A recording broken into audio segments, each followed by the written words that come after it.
Buenas tardes, chicos. Entonces vamos a comenzar con nuestra clasecita. El día de hoy les conté en la clase pasada que vamos a hacer el estudio de la formación de las imágenes, pero no por la luz que se refleja, sino por la luz que se refracta o que se transmite. ¿Listo? Entonces a esto lo vamos a llamar imágenes por transmisión o también se le suele llamar imágenes por refracción. ¿Listo? Recuerden que son las mismas definiciones. Entonces, como la luz se refracta o se transmite, ¿cierto? Supongamos, por ejemplo, que yo acá tengo una interfaz así torcida de una vez para que nos relacionemos con lo que va a pasar ahorita en la superficie esférica que vamos a analizar. Entonces, que a esa superficie o a esa interfaz le voy a trazar mi normal para poder analizar rayos de luz y supongamos que yo se lo quiero poner a que incida por este lado de acá, así o que más o menos derechito, listo. Entonces, supongamos que este que hay acá es el rayito de luz incidente. Entonces, si este es mi rayito de luz incidente, como esta línea que hay acá representa la normal, entonces este ángulo sería el ángulo incidente. Si quisiera hacer lo que hicimos la clase pasada, dibujaría acá en el segundo cuadrante el rayo que se refleja y serían entonces imágenes a la reflexión, pero como queremos imágenes a la transmisión, los rayos que se transmiten o se refractan están acá localizados en el tercer cuadrante, listo. Entonces en este cuadrante de acá es donde hoy nos vamos a concentrar a realizar el estudio en la luz que se transmite, listo. Entonces más o menos acá va a estar el rayito de luz transmitido formando un angulín teta sub t con respecto a la normal. Entonces eso es lo que vamos a hacer en este dibujo. Como la luz se refracta, se quiebra o cambia su dirección de propagación, de entrada es porque estamos asumiendo que la luz viaja desde un índice de refracción diferente a otro que también debe ser diferente. Listo, entonces voy a decir que acá afuera vamos a tener un índice representado como N1 y que acá adentro va a tener un índice representado como N sub 2. Listo, entonces esto se va a parecer, por ejemplo, a cuando uno está mirando una moneda dentro de un estanque, un pez dentro de la pecera, así por el estilo.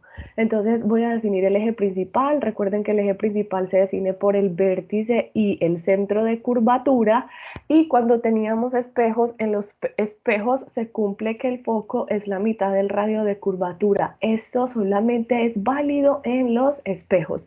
Pero como nosotros vamos a analizar hoy otra cosa súper diferente, súper bacana, entonces esta fórmula ni la vamos a dejar porque eso acá ya no se vuelve a presentar. ¿Listo?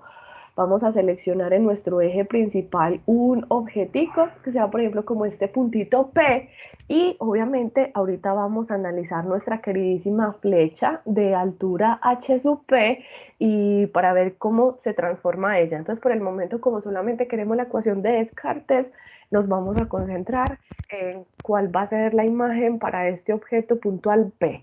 Entonces empiezo otra vez con lo que me dices, Nelcy, o que es súper fácil. Cojo un rayo de luz y a ese rayo de luz lo coloco a que incida sobre la superficie de esta.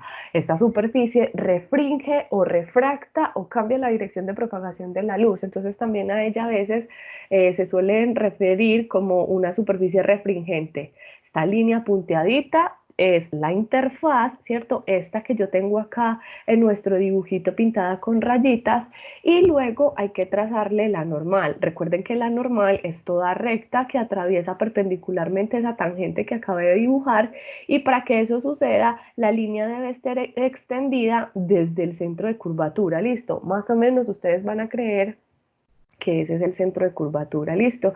Y la vamos a dejar como siempre en nuestra anotacioncita de punteadita. Entonces con línea punteadita vamos a representar en este dibujito la normal del problema, listo. Entonces por eso en este dibujo de allá les dibujé el pastel de ese plano de incidencia torcidito para que inmediatamente reconociéramos pues quién es nuestro teta sub i y por lo tanto quién va a ser nuestro teta sub t. Listo, voy a exagerar este rayo, mejor lo voy a colocar acá. Ahorita van a ver por qué lo quiero colocar ahí. Entonces voy a dibujar ese y a ese ángulo lo vamos a llamar el ángulo de incidencia y vamos a pintar en azulito el rayito que se refracta o que se transmite, ¿cierto? Entonces acá, desde este puntito, tiquiti, va a salir el rayito transmitido. Listo, entonces este de acá va a ser nuestro rayito transmitido y la idea es que ese punto quedara como más o menos pegadito al punto de incidencia en la normal, pero hacer eso en nuestro dibujo es una cosa como súper complicadísima, listo. Entonces ustedes intenten que su dibujo les quede más decente que el mío. ¿Por qué? Pintar ese berraco rayo transmitido es muy importante por lo siguiente. Entonces, este es el rayo que se transmite de la incidencia oblicua. Entonces, este rayo incide sobre la interfaz, lo estábamos denotando nosotros primero como que incidente 1, incidente 2, incide con un ángulo θ i y se transmite con un ángulo θ t, ¿cierto? Y por Snell también encontramos y analizamos la incidencia normal. Ay, qué huevonada, sí, ok, entonces la incidencia normal sería saliendo desde el objeto y pegando en todo el vértice, ¿sí o qué? ¿Se acuerdan de este rayo? Como este rayo justo en el vértice, acá en la interfaz, baja pues justo por la dirección normal, por ahí incide, por ahí se refleja, ¿sí o qué? Y por ahí se refracta o se transmite. Entonces, como ya estamos analizando los transmitidos más o menos irían así, viajando como está este azulito paralelo a la normal, ¿cierto? Entonces este de acá es el transmitido que pinté de primeras y este otro azulito es el transmitido que tracé de segunda. Ahora, en esta dirección azul de acá hacia allá y en esta otra dirección azul hacia allá, estos dos rayos ni por el berraco se van a cruzar. Entonces, como en esa dirección esos dos rayos no se cruzan, yo debo hacer que se crucen en la dirección contraria. Entonces, debo coger este rayo transmitido 2, prolongarlo. Entonces, estas líneas punteadas son la prolongación del rayo transmitido T2 y luego debo prolongar el rayo transmitido T1, ¿sí o qué? Miren acá cómo sería de fácil en el dibujo que volteamos acá inclinado. Entonces en este dibujo de acá sería como coger esta raya roja por dentro de teta i y prolongarla, ¿cierto? Eso es lo que yo voy a hacer en este dibujo. Lo quiero recalcar en este dibujito de acá para que vean que como la línea de acá es la normal y este ángulo es θ t, entonces este ángulo de acá con la misma normal también sería θ t al ser ángulos opuestos por el vértice, listo. Solo que en el dibujo que voy a hacer eso va a quedar muy chiquito y muy probablemente muy feo, entonces en este dibujo usted lo va a ver más claro, listo. Va a coger este rayo azulito, recuerden que queda dentro de teta i, entonces va a quedar más o menos aquí así, súper tembleque dentro de teta i y por lo tanto este ángulo de acá es el que les digo que es igualito a teta t porque son opuestos por el vértice. Listo. Entonces los dos rayos prolongados están en puntitos, se cruzan acá en este punto de acá, por lo tanto aquí entre el centro y el objeto me queda localizada la imagen que estoy construyendo a la transmisión, o sea, la refracción. ¿Listo? Entonces podemos empezar a analizar muchas cosas de esta cosa tan bacana. Por ejemplo, si analizo el rayo transmitido 1 y si analizo el rayo transmitido 2, ellos cuando salen de la superficie que refringe o refracta la luz, salen separándose, se llaman rayos divergentes. Y de la clase pasada definimos que los rayos que salen del sistema divergentes, los que salen, ¿dónde están los berracos que salen? Los que salen divergentes, acá en esta esquina, forman imágenes que se llaman como imágenes virtuales. Listo. Entonces, esa imagen que estamos encontrando acá por transmisión es una imagen virtual. Listo. Entonces, otra vez, desde el vértice, que es el eje de simetría, hasta Q, colocamos una distancia y esa distancia se define como distancia Q minúscula o distancia imagen, ¿sí o qué? Y la distancia hasta el P desde el eje de simetría. Recuerden que los sectores circulares siempre son esféricos, y o que no importa, siempre son el vértice, que es esa línea que me, como la directriz, y o que hacia dónde abre o cierra esta vaina, y esta hasta la P representaría la distancia objetivo, ¿sí o qué? Y obviamente hasta el centro de curvatura, esa definición se define como un radio de curvatura, ¿listo? Entonces hasta el centro de curvatura, esta vaina es un R. Listo. Entonces ahora, como en la aproximación matemática que usamos es la aproximación paraxial. En la aproximación paraxial los ángulos son súper chiquis para que el seno de teta se pueda aproximar a la tangente de teta y luego se puede aproximar a los mismos ángulos y podamos hacer esos trucazos tan bacanos, por ejemplo, que hicimos en la clase pasada. Entonces, como necesitamos ángulos, necesitamos definir ángulos en todos los triángulos que se forman acá. Casi siempre, pues en la notación que he estudiado, al ángulo que forma con el objeto y el eje principal del rayo, pues con el eje principal se le llama alfa 1. Al de la imagen se le llama alfa 2 y al ángulo en el centro de curvatura se le define como el angulito beta. ¿Listo? Y recuerden que en la aproximación paraxial, en realidad estos ángulos que vienen acá barriendo desde toda la superficie esférica, estos rayos, así como el que estoy pintando este verde en la aproximación paraxial, baja mucho ese rayo verde como para pegarse al vértice, haciendo que los ángulos sean súper pequeños. Listo. Entonces en esa aproximación paraxial, por ejemplo, si uno quiere preguntarse por este valor numérico de esta altura verde, que en la clase pasada llamábamos altura h, ese valor siempre va a ser muy pequeño porque ese h empieza a correrse hacia el vértice, haciendo que delta sea aproximadamente 0, ¿cierto? Entonces, como esa vaina se hace aproximadamente 0, uno puede calcularse muy fácilmente las tangentes, ¿cierto? Entonces, por ejemplo, si me calculo la tangente de alfa 1, la tangente de alfa 1 sería la que está con azul fofó, entonces este sería alfa 1, entonces la tangente sería el cateto opuesto, que es h, sobre el cateto adyacente, que sería P, pero como el rectángulo termina acá, en realidad sería P menos deltica, solo que como deltica es tan chiquita, casi que uno puede quitarla y simplemente decir que vale 0. Listo. Lo mismo vamos a hacer con la tangente de alfa 2, esto ya lo habíamos hecho, pero pues de todas formas lo tenemos que hacer. La de alfa 2 es con moradito, entonces con moradito el cateto opuesto se llama H y el cateto adyacente es Q, quitándole un pedacito que no nos importa, ay caramba, porque vale casi 0, listo, entonces sería como delta 0. Y luego simplemente sacamos el ángulo de beta, que es en el centro de curvatura, entonces en ese caso es h sobre r menos delta, solo que delta vale 0. ¿Listo? Entonces con estas ecuaciones que son iguales a las que calculamos en la clase pasada, solo que las posiciones eran diferentes, ¿cierto? Entonces vamos a construir la nueva ecuación de Descartes. Entonces otra vez, ¿se acuerdan del teorema del ángulo externo?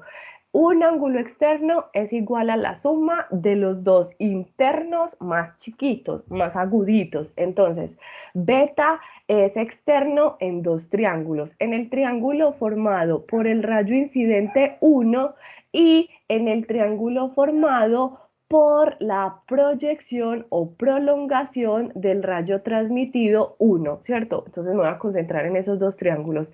Primero me voy a concentrar en el triángulo que forma con la raya roja. Entonces, en ese triángulo, el ángulo más grande es este de acá, ¿cierto? Y habíamos dicho por acá antes de que se borrara que ese ángulo era el ángulo de incidencia. Entonces, beta es teta i, ¿sí o qué? Más alfa 1.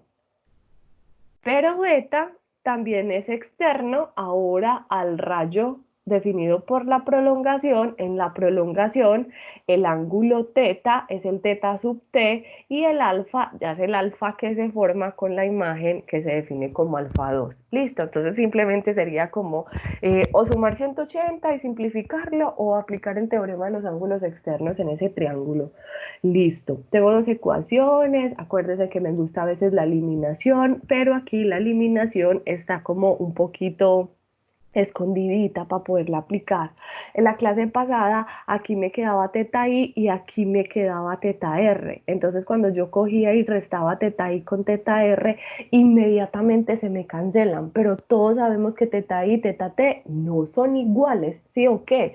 Entonces para uno poderse deshacer de eso, tiene que recurrir a la ley que les digo que siempre le salva a uno la vida. Esa ley es súper importante. Esa ley es la ley de Snell. Entonces yo simplemente lo que voy a hacer examinar la ley de Snell acá en este punto que vamos a llamar el punto, por ejemplo, O. Listo, este punto O que estoy sombreando aquí en verde fofó. Entonces voy a aplicar la ley de Snell en el O. Entonces en O, Snell sería N1 seno de teta I igual a N2 seno de teta T. Y como en la aproximación paraxial da lo mismo tener senos que tener ángulos, entonces yo voy a quitar el seno y voy a colocar el ángulo. Entonces esta ecuación se transforma en N1 teta I igual a N2 teta T. O sea que de cierta forma teta I y teta T sí son iguales, pero si yo me levanto dos constantes como N1 y N2, ¿sí o qué? Conclusión. Si yo quiero cancelar estas dos ecuaciones, a la primera, a la que tiene teta i, la debo acompañar con n1 y a la segunda, que tiene teta t, la debo acompañar con n2. Y cuando tenga eso, ahí sí, traquetes restamos y se cancelan. Entonces vamos a hacerlo en este ladito. A esta señorita la multiplicamos por n1.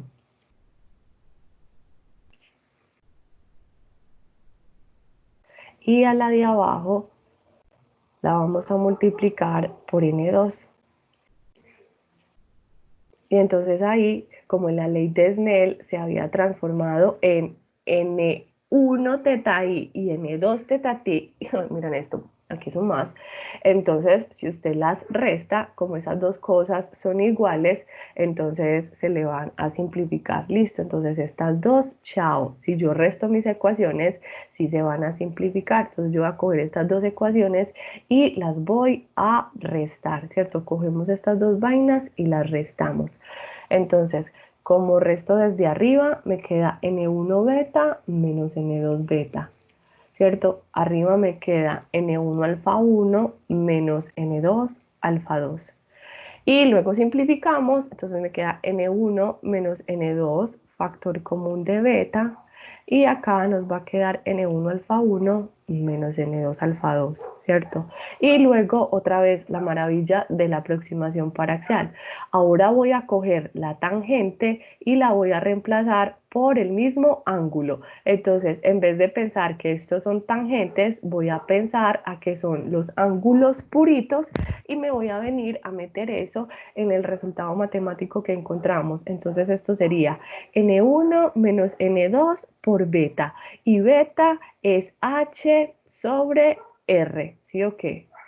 Luego, N1 y alfa 1 es H sobre P.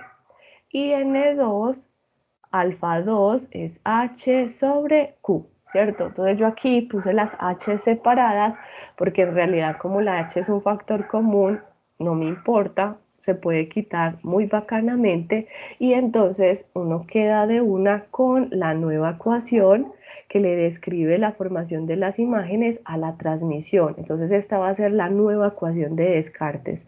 Entonces esta es la ecuación de Descartes cuando en el problema, Descartes, cuando en el problema se estudia es la transmisión de la luz, de la onda electromagnética, ¿sí o qué? O la refracción. Tiene que quedar súper, súper claro que es transmisión, porque miren claramente, acá, pues pucha, qué feo esto, acá me aparece un N1, ¿cierto? Pues toco otra vez con amarillo, bueno, con verde. Acá me queda N1 y acá me queda N2. Y si me pongo a pensar, por ejemplo, en la ecuación que construimos en la clase pasada habíamos construido una ecuación en la que me aparecía 1 sobre P más 1 sobre Q igual a 2 sobre R o 1 sobre la radio, lo que fuera que fuera. El caso es que acá salía 1 porque la luz llegaba pasaba desde un mismo medio, se reflejaba y nunca pasaba a un medio de transmisión diferente en donde claramente hubiera una desviación o dispersión de la luz respecto al eje de incidencia, ¿cierto? Entonces estas dos ecuaciones, perdón, son súper diferentes porque dan cuenta de fenómenos súper diferentísimos, uno de reflexión y el otro de refracción. Además que les contaba que este sistema, yo sí puedo decir que este es el foco a la menos uno o uno sobre el foco, ¿sí o qué? Pero que eso ya no se va a volver a cumplir cuando estemos hablando de superficies que refracten la luz. Entonces, como esto no se relaciona para nada con esta ecuación que estamos analizando, de una vez lo voy a quitar. ¿Listo? Bien, entonces esta es mi queridísima ecuación de Descartes, depende del radio de curvatura, de la relación entre los índices de refracción. Entonces, como depende del índice del radio de curvatura, también va a depender de por dónde le llegue la luz al sistema. Listo, no es lo mismo tener, ay, ¿qué se hizo? Esta superficie así con la concavidad que yo lo tengo inclinada hacia este lado, que volteándola pues como para el lado contrario. Listo, miren que yo acá ya asumí, por ejemplo, que este es el lado positivo y que lo que está al lado opuesto se define como el lado negativo. Listo. Entonces, como en este sistema ya no se cumple lo que les dije del foco, que era la mitad del radio, eso solo se cumple en los espejos. Entonces, en este nuevo sistema, la cosita se empieza a complicar un tricito de nada, es una cosa súper pequeña, unos detalles muy pequeñitos, porque aparece no un solo foco, sino dos longitudes focales. Son nuevas. Entonces, como son nuevas, aparecen unas nuevas formas para poder trazar los rayos principales. Entonces, la meta es que usted se vaya hoy sabiendo trazar bien los rayos principales en las superficies refringentes con las nuevas definiciones de los focos. Listo, entonces en este sistema aparecen dos nuevos focos. Dos focos. A esos focos los vamos a definir como el foco objeto y el foco imagen. Nunca piense que este man se llama foco objeto y que si yo coloco acá el P, entonces por acá al lado del objeto debe ir localizado el foco objeto. Jamás de los jamases. Listo. El foco objeto se define así porque está asociado a la primer longitud focal y así como hay un foco asociado a la primer longitud focal, hay otro foco asociado a la segunda longitud focal, que es a la imagen, y están definidos de la siguiente forma. ¿De dónde se construyen? Se construyen en la definición de la ecuación de Descartes. Listo, entonces la ecuación de Descartes de arribita era n1 menos n2 sobre el radio igual a n1 sobre p menos n2 sobre q. Esta era la ecuación de Descartes que ahorita nos encontramos matemáticamente ahí arriba. Listo, entonces, ¿qué le dice estas dos definiciones matemáticas que hay acá en estos puntitos? Le dice que si yo quiero encontrar la longitud focal objeto, debo coger a la imagen y mandarla para el infinito. Si Q está en el infinito, cualquier número dividido entre infinito es algo muy pequeño y prácticamente se me va para cero. Como este término desaparece, se va para cero, entonces el P se convierte justo en la longitud focal de lo que estoy construyendo. Entonces abajo en el denominador el P se transforma en el foco objeto. Entonces acá me queda la primer longitud focal. Entonces simplemente es una ecuación matemática que me permite encontrar a mí el foco objeto a través de la relación entre los índices de refracción y el radio de curvatura. ¿Listo? Simplemente una definición.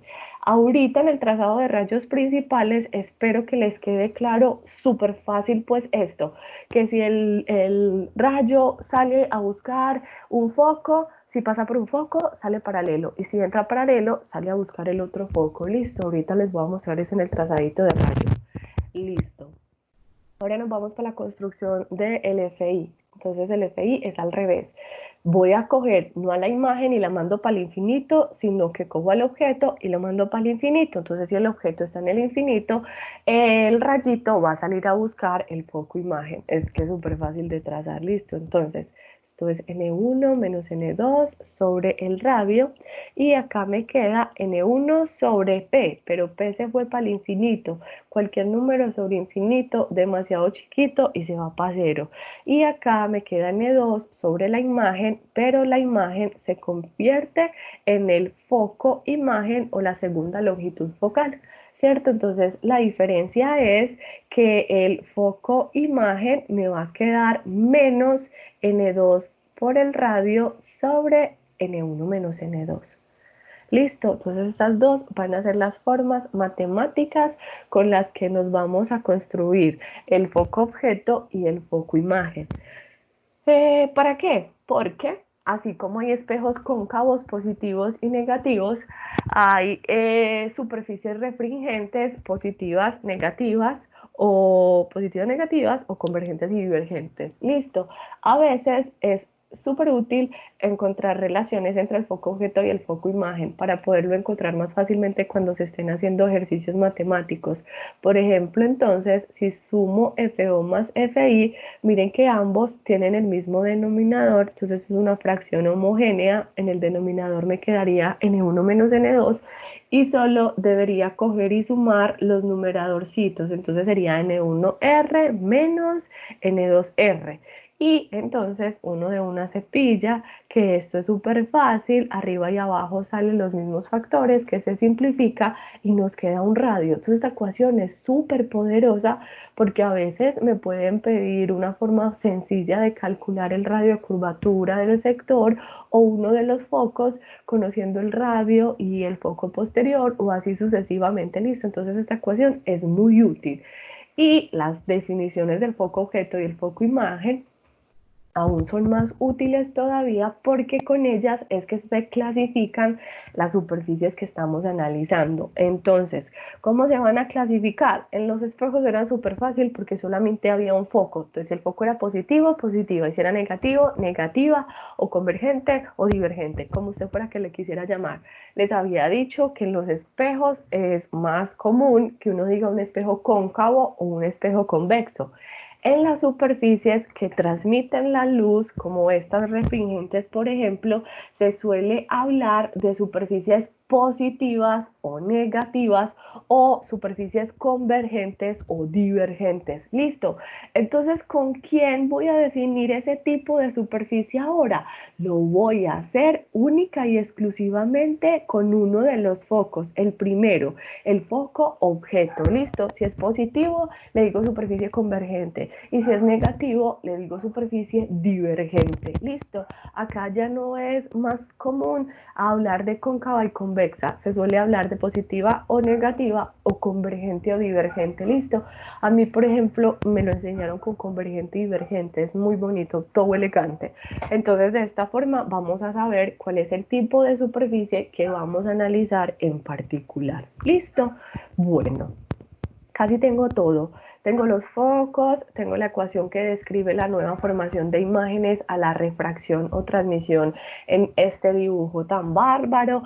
Y entonces quisiera saber qué pasa con el tamaño de las imágenes que se forman, ¿cierto? Entonces ese tamaño de las imágenes, acuérdense que lo estamos definiendo a través del aumento, o si a usted le gusta decir magnificación, también lo puede hacer con magnificación. Listo, entonces vamos a definir cuál es la magnificación en una superficie o el aumento en una superficie que refringe o refracta o transmite, como quieras decir también, la luz. Ay, qué feo. Entonces vamos a dibujar otra vez la misma superficie de arriba para que le hagamos el trazadito de rayitos principales. Listo, más o menos lo voy a intentar hacer como súper decente.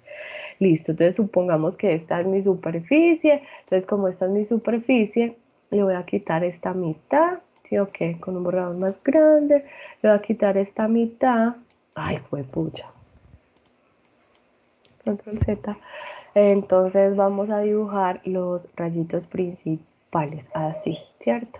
Entonces, que voy a analizar óptica geométrica. ¿Qué es lo primero que debo analizar? ¿Qué es lo primero, perdón, que debo localizar? Dos cosas súper importantes.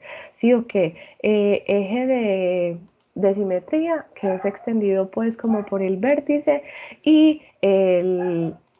¿Y qué cosa? Y eje de simetría y el eje principal. Listo, déjenme a ver si esta línea me queda más derecha, más o menos, más o menos.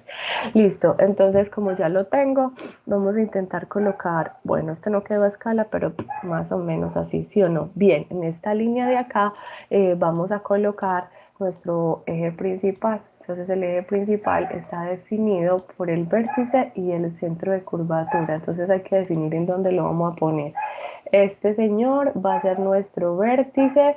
Vamos a suponer que quiero colocar, por ejemplo, acá mi centro de curvatura y vamos a procesar esta flechita. Ay, con la cabeza para arriba, obviamente, ¿cierto? A veces la gente procesa... ¡Oh! ¿Están viendo el tablero o no? No, profe. No, profe. No, profe. No, profe. Ya sí, sí o qué o no. Sí, ya sí. Ay, bueno, si se me Sí. va, si se me cae, es que lo que está fallando es mi computador, muchachos. Si pasa algo, me esperan un ratico, a ver, como unos 5 o 7 minutitos. Si vuelvo en ese tiempo, me esperan y si no se van, listo, pero no va a pasar nada. Pero es posible el podcast. Listo, profe. Listo, entonces empecemos. Lo mismo, es una superficie retingente, la luz pasa a índices de refracción diferentes y vamos a trazar los rayitos principales. Listo, los vamos a repasar.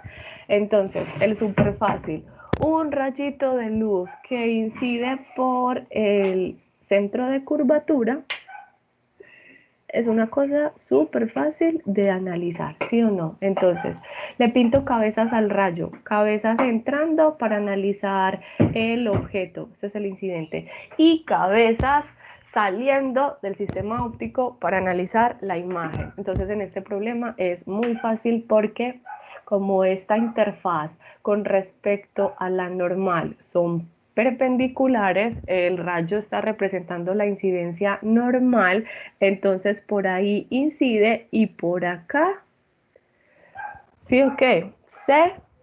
Por ahí ¿qué hace? Se transmite, ¿cierto? Entonces acá queda pintadito el rayo transmitido. Entonces es súper fácil. Listo. Ahora voy a pintar otro que sea también muy fácil, el del vértice. Entonces un rayo que incide en el vértice, ¿cierto?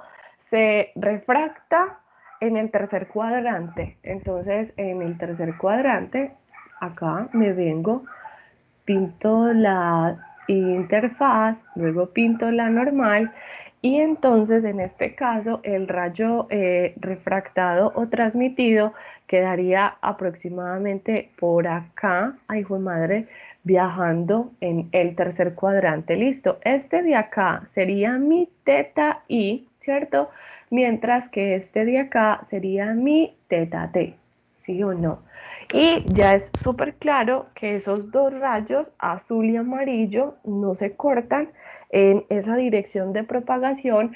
Entonces que yo debo coger esta línea de acá y prolongarla en la dirección contraria, sí, ok, obviamente esto está súper feo, entonces no me va a dar, entonces voy a intentar primero poner la línea, listo, pero espero que haya quedado más o menos claro que en esta dirección, este rayito de acá transmitido y este otro amarillo, ellos en esta dirección no se van a cortar, más fácilmente puedo coger este y prolongarlo hasta que se cruce con esta línea amarilla, entonces eso es lo que voy a intentar hacer, pero voy a intentarlo hacer como con una línea que sea súper recta para que el dibujo quede más o menos medio decente, listo. Entonces en rojo pintamos el rayo que se fue transmitido, así, ¿cierto? Y este que estoy pintando en realidad no va a ser sólido. ¿Por qué? ¿Se acuerdan de la notación? Un rayo sólido indica que en esa dirección la luz viaja. Entonces los sólidos son este que estoy repisando rojo oscuro y el que está acá con el resaltador amarillo amarillo, ¿cierto? Esos dos serían sólidos porque en esa luz, en esa dirección es que la luz se refracta o se transmite, mientras que como en esa dirección no se cruzan, yo debo coger esta, prolongarla, prolongarla, prolongarla. Esta línea de puntos amarillo con el resaltador es la prolongación del transmitido. Y si hago lo mismo con el rojo resaltador, entonces este de acá, que queda horrible, sería la prolongación del rojo transmitido. Esos dos son los que se van a cortar y nos van a dar la formación de la imagen. ¿Dónde queda la imagen? Acá, en donde se cruza rojo punteado y amarillo punteado. Antes la cabeza estaba acá y estoy encontrando que esa cabeza está acá. Entonces mi imagen se está formando acá, más o menos, y esta sería mi Q formada a la transmisión, ¿cierto? Súper diferente, por ejemplo, a lo que analizábamos en el espejo, en donde la flecha quedaba volteadita, ¿listo? Recuerden que el sólido, el rojo sólido, este rojo sólido era el rayo que incidía en el vértice. Entonces, como este era el rayo incidente y la línea punteada negra o el eje principal era la normal, entonces acá no se alcanza a ver porque pues por cosas de la vida se tapó con ese resaltador tan grandote. Este ángulo que yo tengo acá antes lo habíamos llamado el ángulo teta i, el grandote, ¿sí o qué? Mientras que como este punteado y la línea que representa el eje principal forman un ángulo opuesto por el vértice, este ángulo de acá que se llamaba teta sub t es opuesto con el vértice con este otro señor de acá, entonces este ángulo también se llama teta sub t. ¿Listo? Entonces como ya tengo esos ángulos, puedo ir pensando en lo que quiero. ¿Qué quiero? Quiero saber si este objeto tenía una altura HP. Entonces esa altura HP, ¿cómo se relaciona con esta altura HQ? Y esa definición era la definición que estaba dada a través del aumento, ¿cierto? Entonces, para calcular el aumento necesito el HQ y necesito el HP. Entonces es súper fácil. Primero me voy a calcular la de la imagen, ¿cierto? Entonces, para la imagen, toda esta distancia desde el vértice hasta acá se llama distancia Q. Y hasta el objeto, esa vaina se llamaría distancia P, entonces hasta acá sería P, ¿sí o qué? Qué colores tan horribles. Entonces ya con eso voy a decir que tengo mis triángulos, en este está Q, en este está P y acá están las H, ¿cierto? Entonces, por ejemplo, si me calculo la tangente de teta i, la tangente de teta i sería en el triángulo formado por las cantidades en amarillo, entonces sería el cateto opuesto que se llama HP sobre el cateto adyacente que se llama P. Y la tangente de teta T sería el que está formado en el triángulo feo rojo, ¿sí o qué? Y en el triángulo feo rojo esta vaina se llama HQ y el otro se llama Q, entonces sería HQ sobre Q. Miren qué bacano, acá como las flechas quedaron del mismo lado en el sistema cartesiano X, Y, los dos puntos quedaron acá, por ejemplo este es el punto de P y este es el punto de Q, entonces no tengo que meterle signos como lo teníamos que hacer cuando estábamos analizando el espejo, por si lo recuerdan. Listo, acá las dos cantidades son positivas. Voy a coger estas dos señoritas y me las voy a traer para el aumento. Entonces, ¿qué es HQ? Es Q tangente de teta T. Bien. ¿Y qué es HP? HP sería P por tangente de teta I. Antes era súper fácil porque teníamos teta R y teta I y chiquiti, se cancelaba, así o que ya no lo puedo cancelar, pero en realidad sí se puede cancelar. ¿Por qué? Porque en la aproximación paraxial uno puede coger las tangentes, olvidarse de que están y analizar los ángulos puritos. Y si uno analiza los ángulos puritos, puritos, miren el pastel tan bacano que hay acá. Como estos son ángulos puritos, entonces yo sé que teta T sobre teta I sería la relación entre N1 sobre N2. ¿Sí o qué? Este es teta T y este es teta I. Ya abajo voy a tener teta T sobre teta I. Entonces si me vengo para acá, teta T sobre teta I, en la aproximación paraxial, uno lo puede quitar, desaparecer esta tangente y desaparecer esta tangente. Ojo que lo que desaparecen son las tangentes, no que se cancelen. Y simplemente vamos a reemplazar por N1 sobre N2. ¿Listo?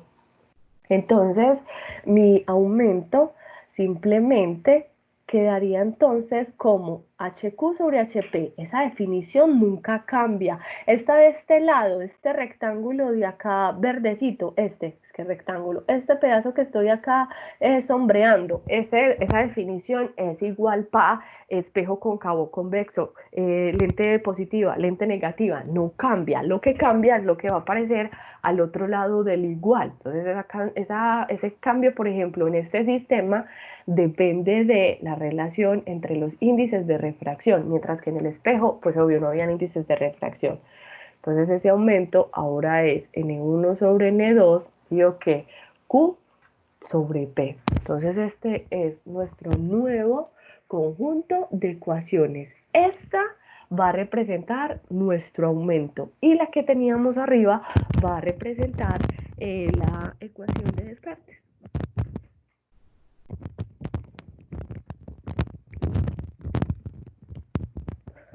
Ay, pucha.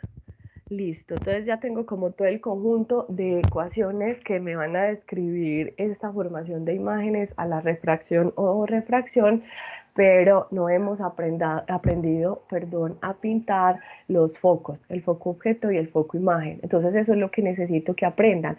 Y para que lo podamos aprender, pues obvio necesitamos un ejemplo, porque acá no lo pude hacer porque no conozco la relación entre los índices de refracción y el radio, y básicamente en las definiciones de FO y FI esas expresiones son muy importantes porque de eso va a depender cuándo es positivo, cuándo es negativo, sí o qué, todas esas cosas tan importantísimas. Entonces lo que vamos a hacer es coger esto que acabamos de aprender y aplicarlo a un problemita que es bien bonito, ¿cierto? Entonces vamos a analizarlo. Es el problema del pececito, ¿cierto? Entonces vamos a analizar el problema del pececito. ¿Cómo que del pececito? Suponga que usted está así, todo parchadito, analizando en el parque, ¿cómo es que se llama eso? En el parque Explora, ¿cierto? Creo. Está viendo esos bagres todos grandotes que hay allá. Supongan que esta es esa pecera, listo. Entonces acá esta no es plana como la que hay allá. Esta tiene una construcción diferente. Véanla como es así. Y dentro de esa pecera está esto localizado un pececito. Entonces ya la idea sería que si uno es muy teso haciendo dibujitos, entonces que aquí quedará localizadito eh, el pececito, ¿sí o qué? Entonces aquí uno llegaría y dibujaría el pez, no sé, algo así, bli, bli, bli, y una aleta. Pero como dibujar acá es tan difícil, recuerden que nuestros queridísimos dibujos simplemente son flechas. Entonces esta flecha es ese pez que les estaba ahí dibujando. Y usted está acá afuera todo parchadito viendo el pececito. ¿Sí?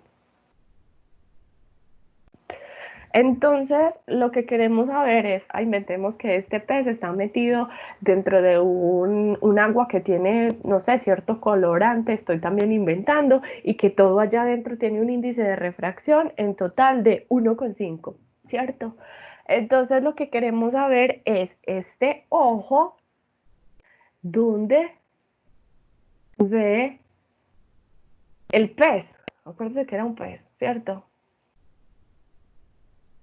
¿cierto? ¿Dónde lo ve? ¿Cómo lo ve? ¿Es real, virtual, derecho, invertido? ¿Cierto? Todo eso, ¿dónde se ve la imagen de ese pez? Porque uno en realidad no ve el pez porque ve su imagen. Entonces queremos saber en dónde se forma esa imagen, la imagen del pez.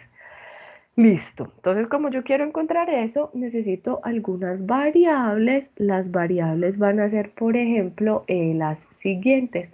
Supongamos que, pues esto no está a escala, pero más o menos. Esto que estoy pintando es la porción del radio. Y ese radio vamos a inventar que aproximadamente es de 3 centímetros. Listo. Y que cada cuadrito representa 1 centímetro, entonces en mi eje principal el P está localizado, miren que casi está localizado allá 2 centímetros del vértice y hasta el vértice es que se hacen todas las medidas, listo. Entonces, como voy a hacer análisis de óptica geométrica, primer paso, definir el eje principal. Está definido por el centro y el vértice. Entonces acá, tiquiti, vértice. Listo, entonces hay muchas formas de hacerlo. Si uno solo le interesan los rayos principales, pues uno se va con los rayos principales. Listo, pero si a uno le interesa todo, pues corroborar que tanto los rayos principales como la matemática con las ecuaciones que describen el fenómeno son correctas, entonces uno hace todo al mismo tiempo como para tener mayor seguridad. Entonces, como queremos hacer esa vaina, quiero calcularme todo. El P ya sé que es de 2 centímetros, listo, cada cuadrito 1 centímetro. Entonces, de acá a acá hay 2 centímetros. Entonces, como el P vale 2 centímetros, quiero saber dónde me da la Q. Entonces, para poder encontrar eso, debo definir quién es N1, quién es N2 y cómo es mi radio de curvatura. Porque una vez uno tenga definida esa vaina, pues porque queremos hacerlo todo súper bien, simplemente se va para la ecuación de Descartes, mete toda esa cosa, shift a la -1 y tiquiti calcula. Listo, entonces si yo quiero meter todo esto en esta fórmula y calcular quién es N1 y quién es N2 y si es mi R positivo o es mi R negativo y por qué. Entonces empecemos. ¿Quién es N1? ¿Qué dice?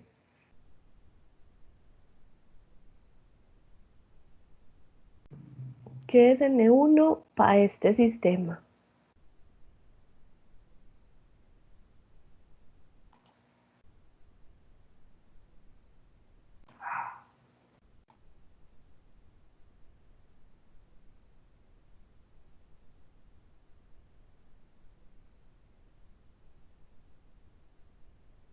Listo. Entonces, ¿cómo se define N1? Como el índice en donde vive la luz que incide. Así se define el N1. Listo, véanlo acá. N1 es donde vive la luz incidente. O acá, esto era N1 y esto era N2. Y N2 se define como el índice en donde vive la luz transmitida. Acá. Entonces, eso es lo que yo debo analizar en este problemita que estamos intentando resolver. ¿Desde dónde le llega la luz al ojo para poder ver el pez? Le llega desde acá adentro, ¿cierto? Entonces N1 vale 1,5. Y una vez que la luz viaje desde acá y lo contrario es negativo, entonces saldría o se transmitiría al aire, porque esto es un problema de la vida real. Entonces miren que este ojo está acá afuera en el aire, entonces N2 valdría 1. Y claramente, como el radio de curvatura está ubicado del lado positivo, mi radio va a ser también positivo y sería de 3 centímetros, ¿cierto? Entonces ahí ya simplemente deberíamos colocar todo esto en esta ecuacióncita de acá para despejarnos nuestra incógnita. Nuestra incógnita es Q. Entonces ahí me quedaría Q, ¿sí o qué? Entonces, ¿cómo se despeja Q? Q se despeja como N1 sobre P, que sería Q. Q sería N1 sobre P menos, hagámoslo con corchete porque acá voy a tener problemas. Entonces sería N1 sobre P menos N1 menos N2 sobre el radio Shift a la -1 y el N2 pasa arriba a multiplicar, ¿cierto? Entonces esa sería la ecuación que yo debería usar. N2 es 1 para poder encontrar mi Q, ¿cierto? Entonces 1,5, dijimos que P valía del dibujito 2 centímetros y que entonces esto es 1,5 menos 1, a ver cuánto me da. Y el radio es 3. Tan, a la -1, liqui. 1 punto, ay sí, Q me dio 1,714. Ay, 714. 71, ¿sí o no? Entonces, esto está en las unidades de P y de R, que están en centímetros. Entonces, esto nos da en unidades de centímetro. Listo. ¿Por qué quiero eso? Porque como quiero pintar los rayos principales en este sistemita en particular, quiero saber cuando los empiece a trazar dónde me va a quedar la imagen localizada, si del lado positivo o del lado negativo. Entonces claramente miren que acá adelante hay un signo positivo, entonces la imagen debe estar localizada de este, que es el lado positivo por donde está llegando la luz. ¿Listo? Bien, entonces en este dibujo, como lo tengo, solamente puedo pintar dos rayitos principales, el del vértice y el del centro de curvatura, pero eso no es lo que queremos, porque queremos es pintar todos los rayitos. Entonces, para poder pintar todos los rayitos, necesitamos calcularnos los focos. Entonces, voy a calcularme el foco objeto y luego, como FO más FI me tiene que dar el radio, de acá me voy a despejar el FI, ¿cierto? Entonces es calcularlos, es súper fácil. Entonces el FO simplemente sería N1 por el radio, 1,5 por 3, ¿cierto? Sobre 1,5 menos 1, chan, 9, 9 centímetros. Entonces FI sería 3 menos 9, que generalmente nos da menos 6 centímetros. ¿Listo? Como el FO es una cantidad positiva, la superficie que estoy analizando es una superficie convergente. ¿Listo? O positiva, porque el foco objeto me dio positivo. Listo, ya tengo los dos focos, puedo tirar los rayos sin ningún problema y antes de tirarlos quiero saber si la flecha la voy a encontrar derecha o invertida. Entonces el aumento se define como N1 sobre N2, Q sobre P. ¿Sí o qué? Entonces sería N1 sobre N2, Q y P. ¿Y P es qué? 2. Dice esta vainita que, qué bacano. 1,3, 1,28, lo voy a colocar como 1,3. Entonces, tengo varias conclusioncitas bacanas. La flecha es 1,3 y como M es HQ sobre HP, estoy encontrando que HQ es 1,3 veces HP. Bueno, es 1,3 veces, es más grande, la voy a encontrar ampliada. Y como el aumento es positivo, la voy a encontrar derecha. Entonces ahora sí me voy a ir a trazar esos berracos rayos que tienen que concordar con todo este carretazo. Entonces vamos a localizarlos primero. FO está localizado en 9 centímetros y 9 centímetros positivos. Me vengo para mi dibujo. Como este es mi lado positivo, entonces desde el eje de simetría debo contar 9. Entonces 1, 2, 3, 4, 5, 6, 7, 8, 9. Acá quedó localizado el FO. ¿Listo? Y del lado de las cosas negativas, entonces este es mi lado negativo, en el lado negativo está localizado el señorito FI con un valor de menos 6 centímetros. Entonces 6 cuadritos para el otro lado, a la derecha. Entonces 6 cuadritos. 1, 2, 3, 4, 5. Y bueno, casi lo logro. Con Parkinson 6, FI. Listo, tengo mi FO, mi FI, Vamos a ver si me queda en este mismo sentido, todo ahí en la pantalla y vamos a trazar rayos principales. Listo, los que sabemos trazar. Uno que incide por el vértice el centro, primero el del centro. Listo, entonces el que incide por el centro de curvatura, ¿qué es lo que pasa con este man? Se transmite derecho porque por ahí mismo es la normal. Listo, entonces por acá incide. Y por acá, yo ya lo tengo pintado, que se fue, ahí se transmitió, porque por acá está pintada la interfaz, pero esta línea representa la normal, entonces el rayo baja por la normal, por ahí se refleja y por ahí se transmite. Ese rayo chaquete sale así. Bien.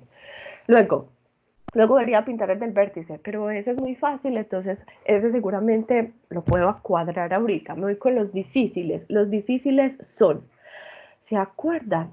Un rayo que llegue paralelo. Y ahora voy a pensar. Cuando los rayos que llegan desde la definición de los objetos.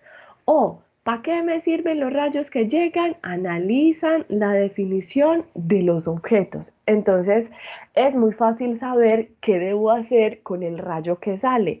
Como el rayo ya entra desde la definición del objeto, el rayo que sale debe buscar el foco contrario a la definición del objeto.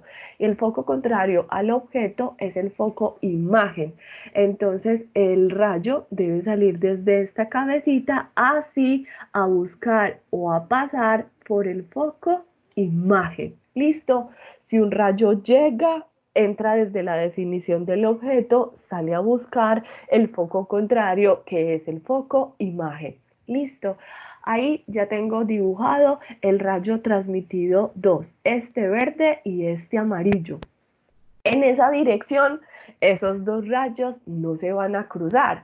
Además, yo ya tengo el pastel de que la imagen no se va a formar en un lado negativo, sino que se forma, mírenlo acá, en el lado positivo y se forma casi que ahí pegado en 1.7. Entonces, si acá hay dos cuadritos, uno consciente va a ser más o menos como por acá, ¿sí o qué? ¿Eso qué quiere decir? Eso quiere decir que yo debo coger ese rayo verde y lo debo prolongar acá atrás.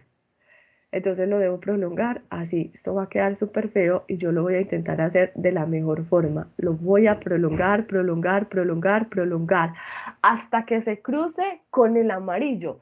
Y no es que se cruza con el amarillo real. El que se cruza es este amarillo que también se debe prolongar del transmitido que se fue, ¿cierto? Entonces, como el transmitido va en una dirección contraria, uno prolonga el transmitido, solo que se prolonga por la misma línea, entonces queda ahí repisado, ¿sí o qué? Listo. Ahora me voy con el otro rayo, que es el rayo duro de pintar. Entonces, si yo ya puse acá el rayo que entra paralelo, me hace falta pintar el rayo que sale paralelo, ¿cierto? Entonces ese rayo que sale paralelo era el que en el espejo uno decía, si uno llega paralelo, sale a buscar el foco, y si el otro pasó por el foco, entonces debe salir paralelo. Entonces ese es el rayo que debemos pintar.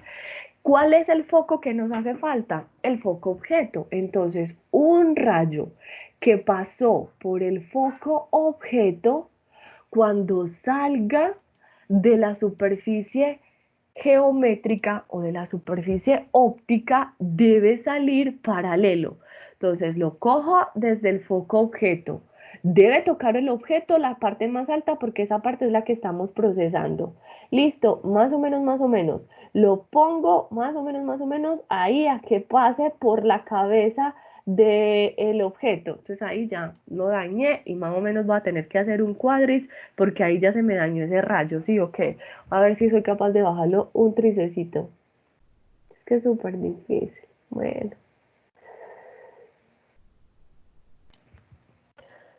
Ay, último intento, listo. Voy a intentar hacerlo otra vez. Entonces, Profe, un rayo, señor. si uno hace eso en AutoCAD, por ejemplo, eso tiene que dar exacto. Pues, no, como no, si traza el radio de curvatura y todo, sí, pero pues para trazar el radio de curvatura, yo esperaría que sí o qué. Entonces, ¿cuál era que estábamos trazando? Que si pasaba por el foco objeto, sí o qué. Cuando toque la superficie óptica, debe salir paralelo. Listo, entonces lo pongo a pasar por el foco objeto y mírenlo acá.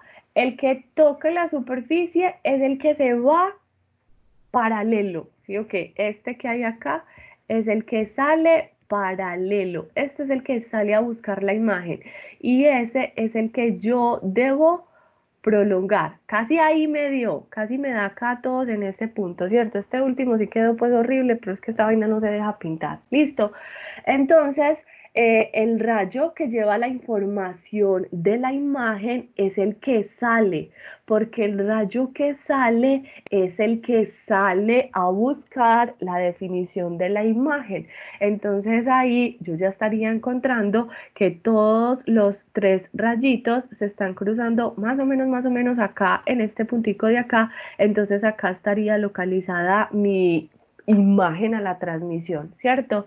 Entonces ahí quedaría localizado nuestro queridísimo pez. Entonces acá estaría el Q, listo. Y el otro rayo que hace falta por pintar sería el que pegue acá en el vértice formando un ángulo acá teta i, entonces ya uno debería tirarlo en el tercer cuadrante, ¿cierto? Entonces ya la interfaz está así volteada, por acá incide el rayo de luz, como esta es la interfaz y esta línea es la normal, este es teta i, este es el primero, este es el segundo y este de acá sería mi tercer cuadrante. Entonces en este cuadrante de acá que estoy rayando, en ese de ahí estaría localizado el rayito transmitido, ¿cierto? Entonces ahí uno debe pintar el rayo transmitido y prolongarlo, porque la transmisión se va para un lado y la imagen quedó formada en el lado contrario. Entonces este lo voy a hacer trampa y lo voy a sacar más o menos como así, ¿cierto? Así en esta dirección se viene el rayito transmitido y el que hay atrás legalmente es la prolongación de este rayito transmitido. Listo, entonces lo voy a borrar porque atrás no hay luz de la luz que se transmite. La luz transmitida viaja en una dirección contraria. Listo, este ángulo de acá sería el ángulo incidente, este ángulo sería el ángulo transmitido y entonces ahí yo ya podría dar todas las características de mi imagen, ¿cierto? Solo me hace falta una y pues escribirlas. Entonces, ¿qué tipo? Aquí recuerden que me preguntaba dónde se veía el pez y cómo era, ¿cierto? Y cómo es esa imagen del pez. Entonces, esa imagen es formada por rayos que se transmiten y que estos rayos que se transmiten, el verde, el azul y el amarillo, estos rayos, de hecho, si veo el amarillo y el rojo, ya sé con esos dos rayos que esos dos rayos chin se abren, se separan, son rayos divergentes y los rayos divergentes forman imágenes virtuales. Entonces, la primera característica de cómo es que es una imagen virtual. ¿Listo?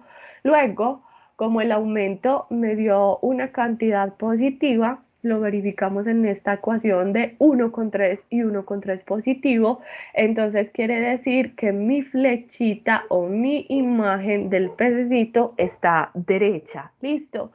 Y la última característica es que como HQ es 1,3 veces HP, entonces ese pez, la imagen que se forma, se ve más grande. Entonces uno diría que hay como una amplificación o está la imagen aumentada. ¿Listo? Entonces estas serían como las tres características más relevantes para la imagen que se forma del pececito.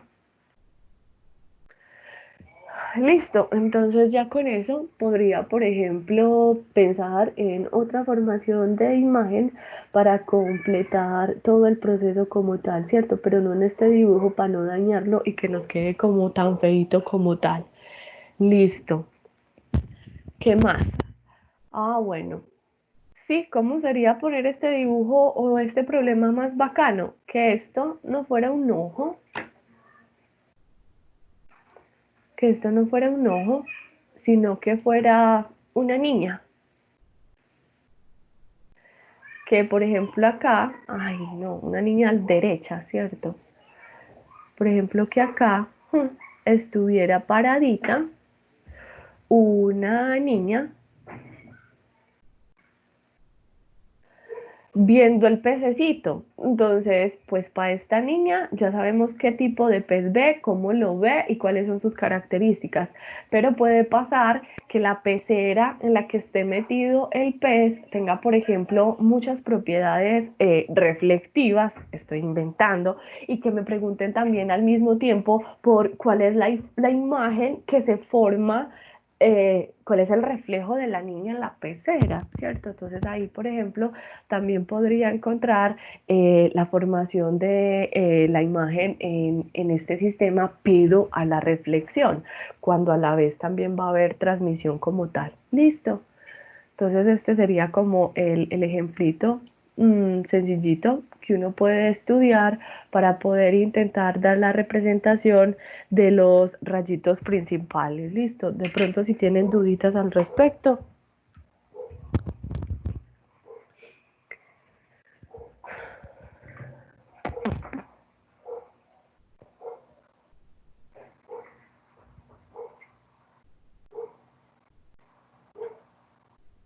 No, es como si me faltara algo.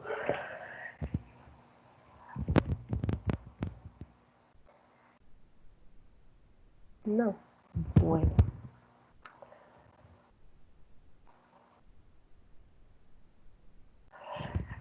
Listo, entonces este tipo de superficies que se llaman superficies refringentes son superficies en las cuales el grosor o el ancho de ellas es como considerable. Listo, por ejemplo, si yo quisiera medirlo y más o menos mi dibujo está a una escala decente, miren que mi superficie hasta el eje de simetría tendría, por ejemplo, una determinada longitud. Listo, por ejemplo, sería de 2, 4, de 6 centímetros. Entonces, esta barrita en la que tengo metido pues mi pececito imaginario mide 6 centímetros.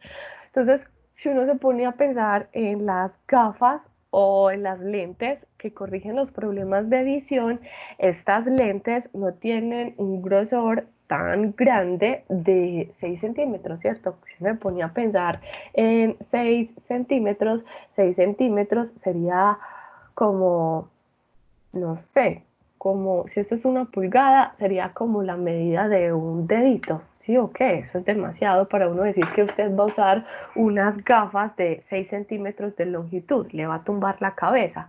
Entonces, como estas gafas serían muy gruesas, entonces uno trata de usar no cosas tan gruesas, sino lentes o superficies que sean más delgadas, como por ejemplo esta. Si yo cojo esta lente que tenga esta concavidad por este lado y la uno con esta otra lente que tenga esta otra concavidad por este otro lado, este grosor que se forma acá, que uno puede llamarlo por ejemplo grosor T, en comparación con estos 6 centímetros de acá, va a ser súper considerable, ¿cierto? Entonces uno diría que también por estética, uno más fácil podría usar unas lentes de grosor T, micrómetros, milímetros, pues medio centímetro sería demasiado, pero eso sería pues como para una persona re miope, miope, miope, que en realidad no les va a ayudar ni no en nada. Entonces, uno diría que más fácilmente uno trabajaría con lentes que sean más delgadas. Listo, entonces a estas superficies, así como la que tengo acá dibujadita, la vamos a definir como una superficie delgada. Listo. Ay, profe, ¿cómo así que delgada? ¿Cómo que tan delgada? Pues más o menos imagínese, ¿lo cierto? Vea que este T, en comparación con estos 6 centímetros, es súper despreciable. Entonces va a ser tan despreciable que de hecho uno va a poder decir que ese grosor hace que las medidas de hecho en este sistema, todas se tomen, por ejemplo, desde este eje de simetría. Listo, entonces más o menos voy a intentar hacer un dibujo que sea medio decente, que se, bueno, dejémoslo así como este. Entonces, como esta lente que acabé de colocar ahí, listo. Entonces, todas las medidas van a estar representadas en la línea que hay por dentro, listo, esa línea que tenemos allá adentro. Entonces, como esta superficie va a ser la superficie delgada que vamos a estudiar, a las superficies delgadas o les dicen superficies delgadas o les dicen también lentes delgadas. Entonces vamos a ver qué pasa si uno quiere hacer un estudio de lentes delgadas. Entonces, como las lentes delgadas las vamos a tener que estudiar como con ciertas aplicaciones, por ejemplo, vamos a hacer el estudio de lentes delgadas y en principio vamos a suponer que yo tengo un medio conocido. Entonces voy a decir que las lentes delgadas las vamos a rodear de algo de la vida normal, que es aire, para decir, por ejemplo, que por fuera hay un índice de refracción N1 que va a ser conocido, el del aire. Listo. Entonces ahora lo que yo tengo que analizar en mi superficie delgada es como ella es igualita, mírela que si usted la mira de este lado o si usted la mira de este lado, ella es exactamente simétrica. Entonces, lo que usted va a tener que definir en su problema es por dónde va a poner a que le llegue el chorrito de luz. Listo. Vamos a suponer que en mi problema, en este ladito de acá, voy a hacer que le incida la luz.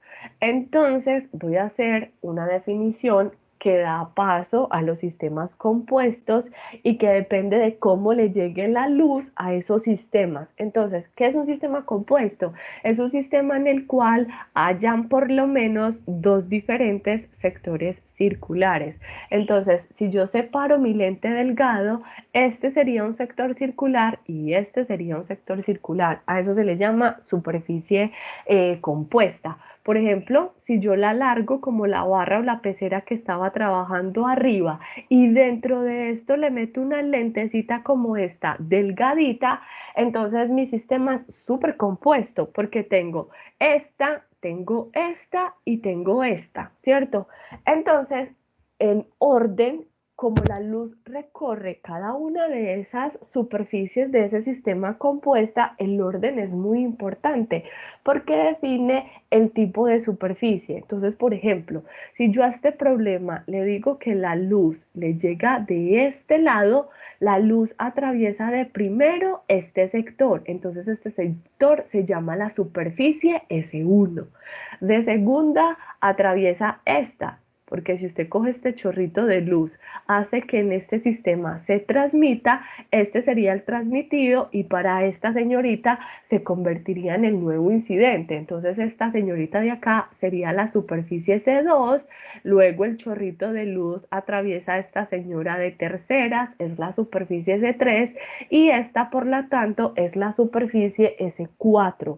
¿Por qué esos nombres son importantes? Porque a veces me van a decir, hey, vea, el R2 es de tanto.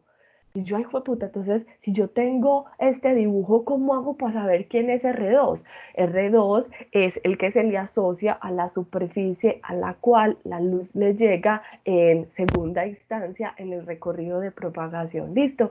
Entonces, eso es súper importante. Y gracias a eso vamos a definir entonces que como la luz viaja en esta dirección, este lado es el S1 y este otro lado es el lado S2, porque apenas tengo pues dos sectores. Listo, depende de cuántos sectores uno tenga en el problema que esté analizando. Bien, entonces como tengo dos sectores, miren que si termino de construir la circunferencia, este sector tendría un centro localizado en este punto azul C1 y el sector S2, si termino también de construir esta porción circular, tendría un centro ubicado en este lado en C2, por ejemplo.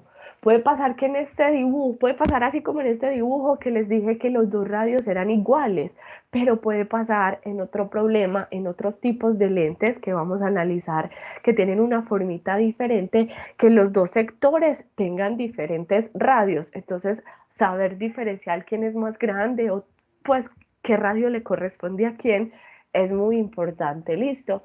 Bien, entonces tengo definidos mis dos sectores y entonces luego lo que voy a hacer es trazar en los dos sectores el eje principal. Listo, entonces el eje principal antes estaba definido por la unión de los centros con el vértice. Entonces acá el vértice, pues si usted lo ve como una lente completa, entonces ya no habría vértice, sino que habría como un centro de la lente, ¿cierto? A ese centro de la lente se le define como el centro óptico de la lente. Entonces el centro óptico de la lente es toda la mitad geométrica de ese sistema particular que yo tengo ahí. ¿Listo? Bien, entonces como no hay una ecuación así como diga, ay, ¿cuál va a ser la definición de la ecuación para la superficie delgada? No, yo simplemente tengo aquí adentro una lente que tiene, por ejemplo, un índice de refracción n y como afuera hay aire, entonces lo que voy a hacer es usar la ecuación de Descartes. Entonces voy a empezar a usar la ecuación de Descartes para la superficie S1 y luego lo voy a hacer para la superficie S2. Entonces empiezo. Bien, para S1, ¿quién es N1? ¿Quién es N2? ¿Quién es el radio? ¿Qué es el P? Y por lo tanto, ¿quién sería la primera imagen a la que vamos a llamar imagen Q1? Entonces, como quiero encontrar una imagen, debo localizar un objeto. ¿Listo? Entonces, como en primera instancia voy a analizar la superficie S1, no me interesa este centro de curvatura C2, ¿cierto? Porque pues voy a analizar el primer sector, entonces al primer sector le correspondería un radio de curvatura que está del ladito de allá, entonces voy a imaginarme mejor que, no sé, en cualquier parte de por acá, en este punto que acabé de dañar, por ejemplo, está localizado mi objeto. ¿Listo? Entonces, mi objeto va a estar definido en distancia desde el eje de simetría de la lente delgada. Recuerden que el grosor de la lente es tan despreciable, que todo se va a medir en este eje de simetría punteadito. Listo, esa línea que dibujé en la mitad. Entonces esta sería mi distancia objeto y entonces yo tendría que analizar en dónde queda la imagen de este objeto. Entonces P en esta fórmula de acá no es una incógnita y la única incógnita sería pues como Q1. Entonces vamos a encontrarla. Me voy para la ecuación de Descartes. ¿Qué es N1? La luz incide desde afuera y afuera dijimos que había aire, entonces N1 vale 1. ¿Qué es N2? Ah, pues dele, dibújela, ¿cierto? Entonces, un rayo de luz que incide desde el objeto incidiría sobre la primer superficie S1. Entonces, en S1 usted debería localizar la interfaz. Luego de tener la interfaz debería localizarse la normal y la normal sería la línea extendida desde el centro de curvatura. Entonces esta línea así exageradota sería nuestra primer normal asociada al centro de curvatura C1. Este angulote exagerado de acá sería el ángulo incidente. Y como estamos analizando lentes en donde la luz se transmite, entonces yo quisiera saber cuál es el tercer cuadrante. Quiero saber dónde se forma la imagen. Entonces ese dibujo es algo como esto. Esta es la interfaz, esta es el rayo incidente. Dijimos que este ángulo es θ y que esta línea es la normal. Esta es esa interfaz que yo tengo acá pintada, voy a hacerla así en rayitas. Entonces nuestro rayo transmitido quedaría en este tercer cuadrante, ¿sí o qué? Entonces, para poder encontrar en qué punto queda localizada la imagen, entonces acá se supone que para poder localizar esa imagen, yo debería coger desde acá y sacar el rayo rojo transmitido, ¿cierto? Entonces desde acá, más o menos, sale el rayito transmitido y voy a exagerar y voy a decir que se corta acá en este eje principal, ¿cierto? Entonces allá me va a quedar localizada mi imagen, ¿cierto? No, qué feo esto. Listo. ¿Por qué me queda localizada ahí la imagen, hombre, sabiendo que solamente dibujé este de acá? Sería teta T. Solamente dibujé el rayo que se transmite. Este sería el incidente y este sería el transmitido. Porque como entonces la lente tiene algo parecido al vértice, pero que se llama centro óptico de la lente, un rayo que incida por el centro óptico de la lente va a seguir derechito, derechito y se va a cruzar ahí en ese puntito en donde usted dijo que quedaba localizada la imagen. Entonces esa imagen queda localizada en este punto de acá. Entonces ahí voy a poner la imagen que se está formando de la primer superficie. Entonces a esa imagen voy a llamarla imagen Q1. Entonces, la distancia que hay desde Q1 hasta el eje de simetría de la lente del sistema óptico, a esa distancia la vamos a llamar como Q1. Entonces me vengo, que es N2, este rayo de luz incide desde el aire y este que se transmitió, ¿a dónde se transmitió? Aquí en el punto de incidencia que estoy analizando en S1. Ahí ese rayito rojo pasa, antes de salir al aire, pasa a la lente y la lente tiene un índice de refracción N. Entonces el R simplemente lo voy a copiar súper general como el radio de curvatura asociado al sector R1 y me voy a ir para la ecuación de Descartes. Entonces la ecuación de Descartes era N1 menos N2 sobre R. ¿Cuánto vale N1? 1. Menos, ¿cuánto vale N2? N. El radio de curvatura, estoy diciendo que se llama R1 y eso sería N1 sobre P. Entonces N1 vale 1 y P se llama P. Menos N2 se llama N y a este Q lo voy a llamar Q para el sistema 1. Entonces lo vamos a llamar Q1 porque apenas estamos analizando la primer superficie refractiva S1. Y obviamente este sistema va a tener un primer aumento, entonces ese aumento por definición arriba en la ecuación de Descartes es N1 sobre N2. ¿Cuánto vale N1? 1. ¿Cuánto vale N2? N. Y luego va multiplicado por Q sobre P. Q dijimos que se llamaba Q1 y el P de este sistema dijimos acá que se llamaba P. Entonces este sería el primer aumento asociado a la primer superficie S1. Solo que como yo tengo dos sistemas, dos superficies refractivas, hay que analizar tanto a la superficie C1 como a la superficie C2. Entonces ahora vamos a ver qué le pasa a la superficie C2. A veces yo siempre digo que es mejor hacer el estudio de las superficies por pedacitos. Entonces la superficie C1 voy a exagerarla y era esta.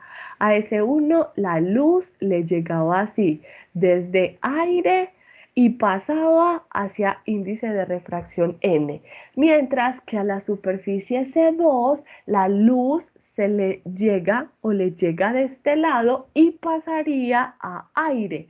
La luz que llega, la incidente, llega desde adentro y adentro el índice de refracción es de N. Entonces, cuando uno hace el estudio de la superficie S2, los índices de refracción se voltean. N1 sale siendo ahora N, ¿cierto? Lo voy a escribir en negro para que esta vaina sea ordenada. Y N2 es a donde esta luz que incide se transmitiría y se transmite de nuevo a aire. Entonces N2 vale 1. Vean que aquí era N1, 1 y N2, N. Y ahora es N1, N y N2, 1. Entonces se invierten. ¿Listo? Y entonces este sector que tenemos acá, que es el S2, tiene asociado un centro de curvatura diferente, se llama C2. Entonces pues vamos a decir que el radio es un radio nuevo que se llama R2. Listo.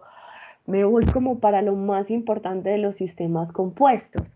Entonces, para el nuevo sector S2, el que estamos analizando, esta imagen, que era la imagen del sistema anterior, para el nuevo S2 se convierte en el nuevo objeto.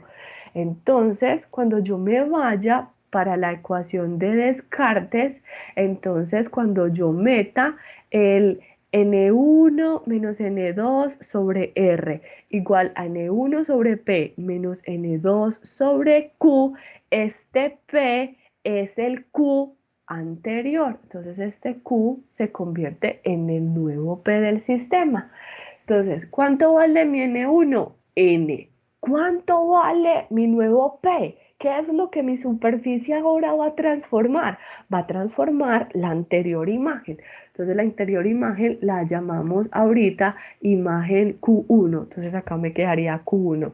¿Qué es N2? Dijimos que la luz vuelve y sale a aire. Y esta Q la voy a dejar así como Q. Usted le puede colocar Q2 o le puede colocar Q final. Entonces yo simplemente la voy a dejar como Q porque va a ser la imagen total del sistema compuesto. Y de este lado, entonces me va a quedar N1 menos N2, que sería N menos 1, y acá me quedaría el radio de curvatura R2. ¿Listo? Eso sería como lo nuevo que aparece en los sistemas compuestos, que el anterior proceso que usted hizo, por ejemplo, la anterior imagen, se va a convertir en el nuevo objeto para la nueva superficie como tal. ¿Listo? Entonces, con esto nos haría falta calcular el aumento, ¿cierto? Entonces voy a calculármelo acá abajito. Entonces acá el aumento M2 sería N1 sobre N2, pero N1 ya vale N y N2 vale 1. El Q de este sistema acá se llama Q solito, ¿cierto? Véanlo acá, Q solito. Y el P de este sistema, véanlo acá, se llama Q1. Entonces sería Q sobre Q sub 1. Recuerden que esa imagen se volvió objeto. Y ya tendría todo el sistema para poder encontrar la transformación final que depende de estas dos ecuaciones 1 y 2. Entonces, para poder encontrar ese resultado final o la imagen final en mi sistema, voy a coger esas dos ecuaciones y las voy a sumar. Entonces me quedaría este primer lado del igual, sería 1 menos n sobre R1 más n menos 1 sobre R2 igual, voy a poner todo este lado del igual, 1 sobre P menos n sobre Q1. Recuerden que estamos sumando acá 1 más 2. Entonces acá me quedaría más n sobre Q1 menos 1 sobre Q. Listo, entonces ya solucionar esta ecuación, simplificarla, me daría el resultado completo del sistema compuesto cuando en mi problema tengo un sistema delgado rodeado de aire. Si no hay aire, entonces debo saber cuánto sería este N1 y cuánto sería este N2. Entonces con eso acá me quedaría un índice de refracción y acá me quedaría otro índice de refracción diferente. Si voy de agua, aire, aire, pues un montón de cosas, depende de lo que uno tenga como tal en el sistema. Listo. Entonces ya si solucionamos esta ecuación de este lado del igual, estos dos valores se simplifican, entonces es muy bacano porque me va a quedar 1 sobre P menos 1 sobre Q, y de este lado se saca como factor común el n menos 1, y primero entonces coloca el valor positivo para el R2, y como acá saqué n-1, entonces este primer pedacito de acá debe invertirse, entonces me quedaría menos 1, ¿cierto? Entonces me quedaría menos 1 sobre R1. Entonces esa ecuación es una ecuación muy, pero muy poderosa. Es conocida como la ecuación del constructor de lentes, porque obviamente, como esta lente es una lente delgada, estábamos interesados en llevar todas estas aplicaciones a los problemas de visión, ¿sí o qué? Entonces, esta ecuación es la llamada la ecuación del constructor de lentes, ¿cierto? Del señor que le corrige a uno el problemita de visión. Entonces, le vamos a poner ecuación del constructor de lentes.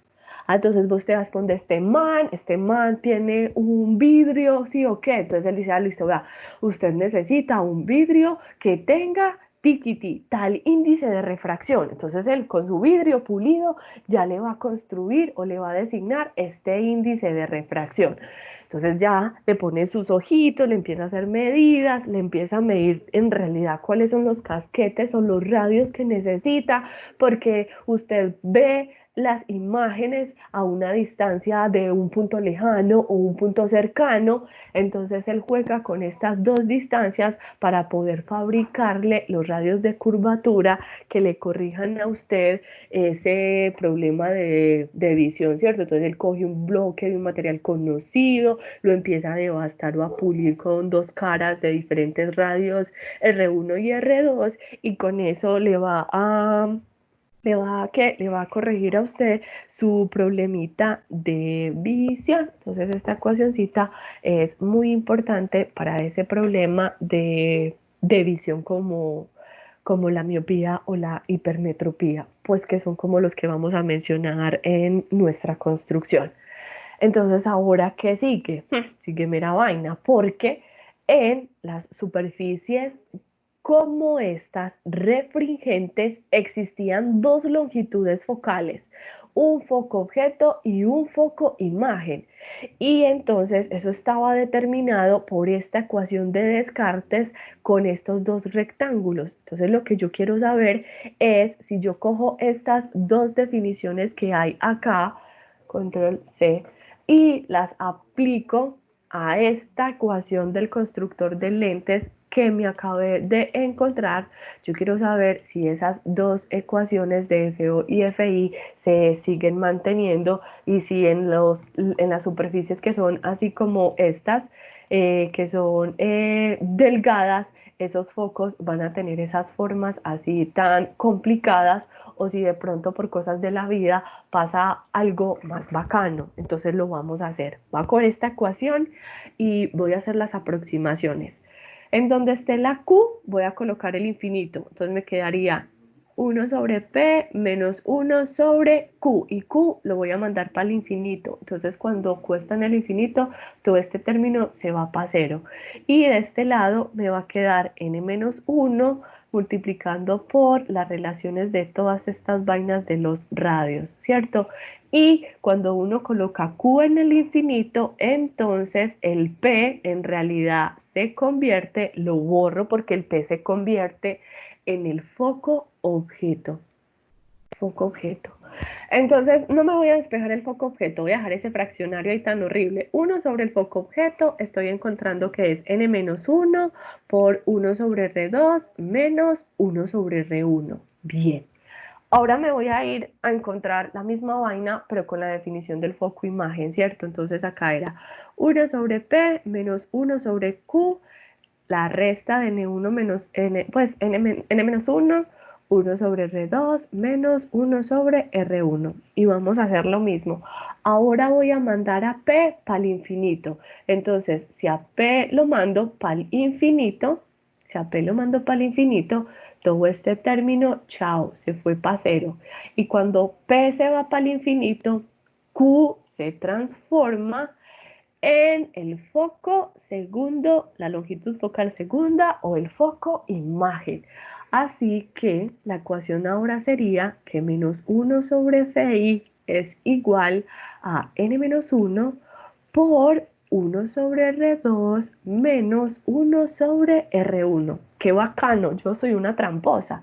Yo no me lo quise despejar porque este rectángulo y este rectángulo son iguales. Esto es una cosa súper poderosa porque entonces si esos dos lados del igual son iguales, es porque FO es igual a menos FI. Sí, solo sí. ¿Qué pasa? Mi lente es como delgada, porque si no es delgada, como la pecera del pez que analizamos acá arriba, pues con toda la tristeza del mundo me tengo que calcular estos dos focos de estas dos formas, N1 por R sobre N1 menos N2, y los sumo y los igualo al radio para despejarme el FI o con el FI, ¿cierto? Pero si yo tengo un sistema delgado, oh sorpresa, qué cosa tan bacana, el FO y el FI van a ser iguales, pero con magnitudes diferentes, ¿cierto? Y acuérdense que el FO era el que me decía si un sistema era positivo o convergente. Entonces de una vez lo voy a colocar como a mí me gusta, ¿cierto? Como lo sabemos analizar nosotros. Si es convergente, este foco es positivo, y si es divergente, este foco es negativo. Entonces, como el foco es el que clasifica a los sistemas en la notación de Alzate, cuando uno sigue su libro, él dice que no quiere calcar con FO y FI, sino que entonces al FO lo llama el foco solo. Entonces el foco de las lentes delgadas es el que me dice si es convergente o divergente. Y ya con este yo sé que inmediatamente el FI sería pues una cantidad negativa. Listo. Entonces, cuando yo dibuje una lente delgada, como por ejemplo la que tenía acá en este dibujito, voy a cogerla, esta señorita, control C. Si me la traigo a lo que acabé de aprender acá en este dibujo, entonces esta señorita, según esto que yo acabo de decir acá, sería así. Dibujaría mi eje principal, pues, pero obviamente un eje principal súper decente, derecho, sí, ok, como en todo el eje óptico central de la lente. Entonces, con lo que estoy diciendo, si yo pongo mi eje de simetría acá, pues en toda la mitad,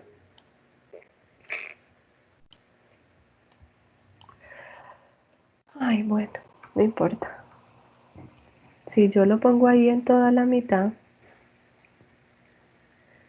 ¿cierto? Ay, caramba. Entonces ahí yo podría analizar dónde queda FO, se puso loco mi computador, y dónde queda, por lo tanto, FI. Listo. Lo voy a dejar. Entonces, mira, no me quiere dejar.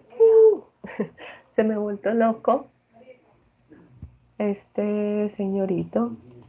Va a ser el último intento. Muchachos, no me deja. Ay, qué belleza. Voy a hacerlo con el cursor. Entonces, si yo digo que este es mi eje de simetría y me invento un problema en donde el FO esté a una distancia de casi un cuadrito, entonces acá yo tendría localizado el FO y tendría localizado el FI. Listo. Entonces, control C, control V. Ay, no. Entonces, acá tendría mi FO, ¿sí o qué? Y el lado contrario tendría el FI. ¿Ves? Es que es como el OneNote que funciona. Es que eso es lo que tiene este computador tan jodido. Ya no están viendo el tablero, ¿cierto? Se cerró. ¿Cierto que no están viendo el tablero, muchachos? Me dejaron sola. No, profe, No, no lo profe, estoy viendo. no se ve. Sí, es que después No, de que el profe, no, lápiz profe. se volvió loco, el OneNote se cerró, maldita sea. Y ya, no me deja abrirlo. Qué belleza.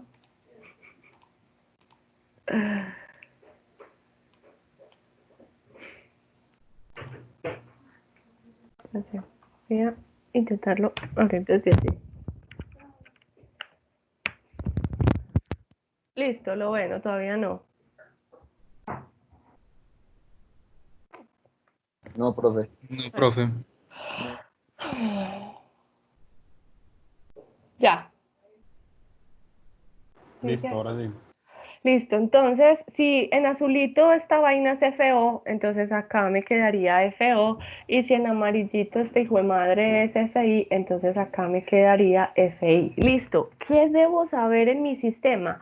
Pues por dónde le llega la luz, porque si yo digo que el FO es, por ejemplo, positivo, entonces en un problema por acá va a estar llegando la luz para que esto sea el lado positivo. Entonces, si esto es el lado positivo, este sería el FO, y en el lado contrario, exactamente a la misma dirección, estaría entonces localizado el FI. Listo. Entonces, ¿qué necesito para poder graficar con toda seguridad el qué? El foco en un sistema? Necesito saber cuánto vale el FO y cuánto vale el FI, y saber a mi problema por dónde le está llegando la luz. Listo. Entonces, lo que vamos a hacer en la próxima clase va a ser aplicar todo esto del constructor de lentes y de lentes delgadas a problemas en particular que ya tengan un poquito de complejidad más grandecita, no de una sola lente, sino de ir montándole dos y montarle un espejo, por ejemplo, porque yo ya lo sé analizar, o por ejemplo analizar ese problema que les estaba describiendo ahorita, ¿cierto? En el cual tenía una barra súper fea, gruesa, compuesta. Ya me dejó en donde voy a tener diferentes superficies, ¿cierto? Entonces, por ejemplo, voy a inventar que esta es una barra y que en esta barra tengo un S1, que aquí adentro tengo una lente como la que acabé de dibujar, entonces que tengo un foco para este sistema, y que por cosas de la vida esta ya no es una superficie que transmite la luz, sino que por ejemplo es un espejo. Entonces vamos a combinar todos los problemas completos que vimos para terminar toda esta parte y hacer ejercicios que sean más complejos para poder analizar esto de sistemas compuestos y analizar, bueno, ese 1 me dio Q1, Q1 para S2, es el nuevo objeto. Si es verdad, le tengo que poner un cachito, le tengo que colocar una distancia, le tengo que quitar todas esas cosas. Listo, entonces en la próxima clase vamos a coger lo que aprendimos el día de hoy y se lo vamos a aplicar a sistemas súper complejos como este que tenemos acá. Entonces la idea es que hagamos todo al mismo tiempo, que sea tema y ejercicio, porque la idea es que el examen se haga la semana antes que nos vayamos para vacaciones, ¿cierto? Entonces esta semana es la semana del 12 al 19. Entonces, para que usted de una vez se programe, a mí me falta en teoría nada, me falta solamente pues como los ejercicios para aterrizar toda esta vaina, para que usted se vaya de una vez preparando como para ese examen en la semana del 12 al 19. Listo, ya igual nos hace falta pues como pulir cositas, así como las que les estoy contando, de todo con todo, para que usted vea cómo es que funciona un espejo junto con esta superficie, o si pongo dos lentes convergentes, si se me forma un microscopio o un telescopio, o pues si tengo esta lente convergente y veo la imagen más grande, porque puedo decir que se parece a una lupa, pues obvio, porque uno coge una lupa para ver un objeto más grande, ¿sí o qué? Cosas como esas que ya serían como las aplicaciones de todo lo que acabamos de ver el día de hoy. Listo, entonces en esta clase siguiente vamos a hacer el ejercicio super boom de los sistemas compuestos. ¿Listo, chicos?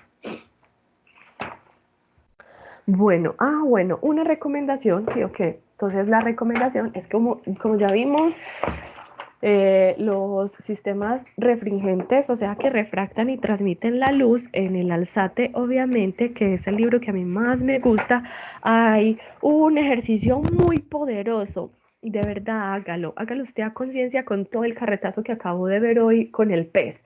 Si usted se va y hace ese ejercicio a conciencia, quiere decir que entendió todo el porcentaje del tema que estábamos analizando. Ese ejercicio es una barra de vidrio y si tiene usted el libro, el ejercicio es el ejercicio 21.3. No es un ejercicio, perdón, es un ejemplo. Entonces, como es un ejemplo, tiene la solución. Entonces, si usted se va y analiza este ejemplo, que es el 21.3, y lo sabe hacer solito y lo sabe interpretar con la imagen en el infinito que vimos la clase pasada y todas esas vueltas, voy a quedar muy contenta porque en realidad usted sí va a ir conmigo y en la próxima clase que vamos a meter todo esto combinado, cuando yo ya le traiga esta barra, pues usted prácticamente ya la va a saber analizar con el ejemplo que él tiene propuesto para una barra parecidita, pero súper simplificadita, ¿listo?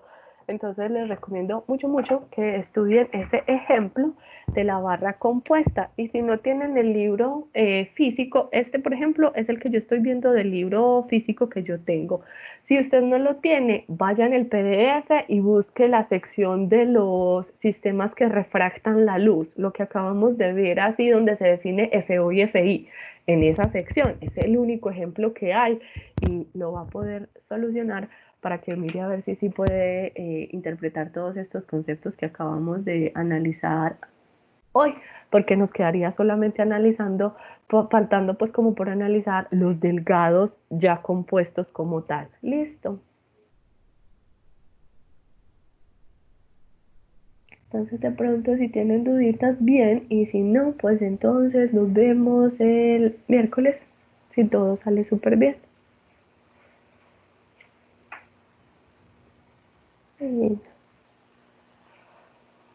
¿Listos?